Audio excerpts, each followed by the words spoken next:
Anytime you have this type of question, that is where you have the unknowns at what denominator or numerator. What you need to do is to get the LCM of the fractions first. Now the LCM of the denominator is x plus 1 multiplied by x minus 1. Yes, because when you look at this, you will notice that both of them don't have any common factor. For example, if you want to get the LCM of 2 and 5, 2 and 5 has no common, they don't have common factor, so the LCM is 10. 2 times 5. 4 and 7, both of them don't have common factor. That is, there is nothing that can divide 4 that can also divide 7 without remainder, so the LCM will just be 4 times 7, which is 28. Now the same thing, x plus 1 and x minus 1 doesn't have a common factor, so the LCM is x plus 1 multiplied by x minus 1. Now this is what we are going to do. X plus 1, the denominator will divide this.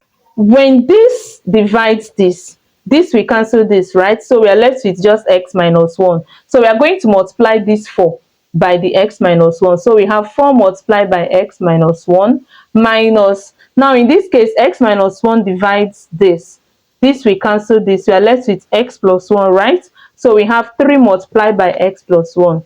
3 multiplied by x plus 1. All right, now we continue. We open the bracket. 4x, that is 4 times x is 4x.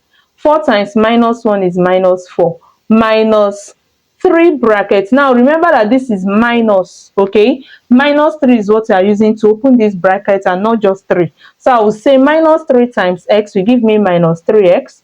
Minus 3 times plus 1 will give me minus 3 as well. Divided by x plus 1 multiplied by x minus 1. Okay, now we have 4x minus 3x, which will give us x. Then minus 4 minus 3 will give us minus 7, divided by x plus 1 multiplied by x minus 1. Now this is the correct answer, but according to our options, we see that they simplified this further. Now this is the same thing as difference of two squares.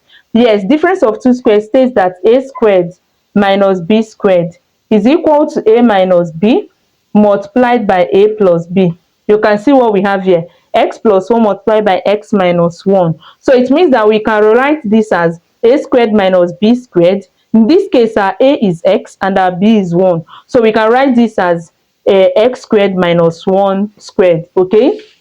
So we can further express this as x minus 7 divided by x squared minus 1 squared, which is still 1 because 1 squared is 1. All right, so this becomes our final answer according to the options given. Thank you so much for watching.